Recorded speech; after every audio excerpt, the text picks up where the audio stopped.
You know, there's a problem that I have.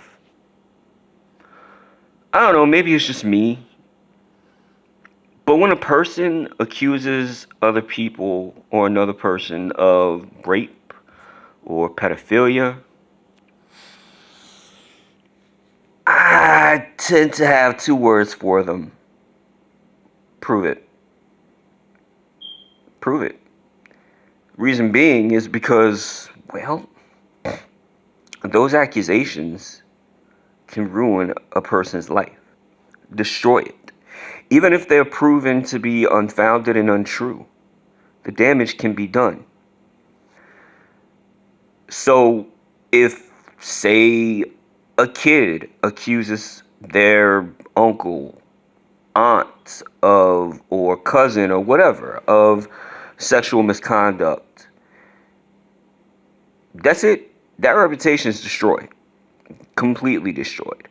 That person's life can be completely destroyed. A person can lose their house, their kids, their wife, their family, their freedom. And yeah, they can get their freedom back if the kid ends up confessing and saying, no, it didn't happen, or it's found that the kid mistook an action for something sexual. It's possible. It's happened. But that person's life is still over. And if not completely over, they still have to rebuild it. Okay, that's going to follow them for a long time. And the reason I'm talking about this is because of this whole trend of calling the president of the United States a pedophile. They did it, they're doing it with Biden, they did it with Trump, they did it with Obama. I'm surprised they didn't do it to George W. Bush. Heck, I bet if I look into it, they probably did. And it's like adults never got over their name calling fetish from being kids. And yes, kids, we do name call because, well, we did name call because it's just what kids do. It's what teenagers do. And adults even do it, but they do it behind each other's backs to other adults. You know, they'll be talking about somebody else and it's like, yeah, this person is stupid. This person's a slut. Stuff like that. But now, because people have the internet to type on and they can say whatever they want without any consequences, now they get to call whoever they want, whatever they want, and what they're calling people are the worst possible things. They're calling them either rapists or pedophiles or both. And when that happens, I always have two words for them, and it's prove it. I want you to prove it. Do you have any evidence that this person did that? Are they in prison for it? No, because they're the presidents and they're not in jail. And so I'm curious. I'm curious.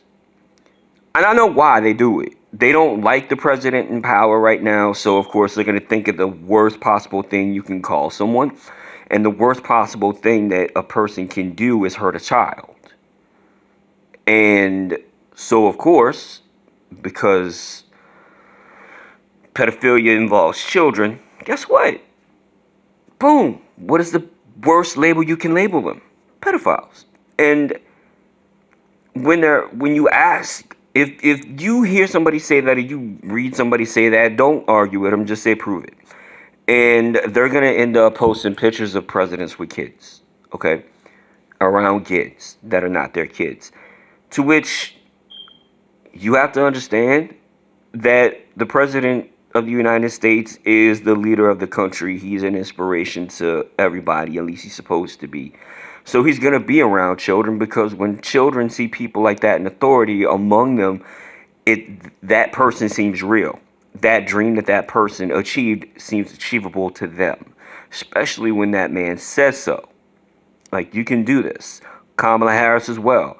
Look, young ladies, you can be where I am. And that inspires people. Not everybody's going to do it, but there are some that may. So, of course, the president's going to be around children. But when you take pictures out of context and put them on Facebook, like, yeah, see, he's around children. Oh my God, it looks he's sniffing a kid's hair. Maybe he was. But you don't know that. Maybe he wasn't, and it just looked like it. Maybe he was just trying to get up out of his seat. Or maybe he was just sitting down. You don't know. All you know is that you see a picture at the perfect time to be able to accuse someone of doing something creepy, and you think that that means that this person is what you say he is. And there are people who follow that so blindly that they don't even do the research. They just be like, okay, fine, this is what it is. He's a pedophile. Like, seriously? We tell children to grow up all the time, but we never ever tell adults to grow up. Well, guess what I'm telling you? Prove it and grow up. That's seriously it. Until you have proof that these presidents that you're accusing of pedophilia were actually pedophiles, shut the hell up. Come up with something substantial. Come up with something about them that isn't a lie or can't be proven.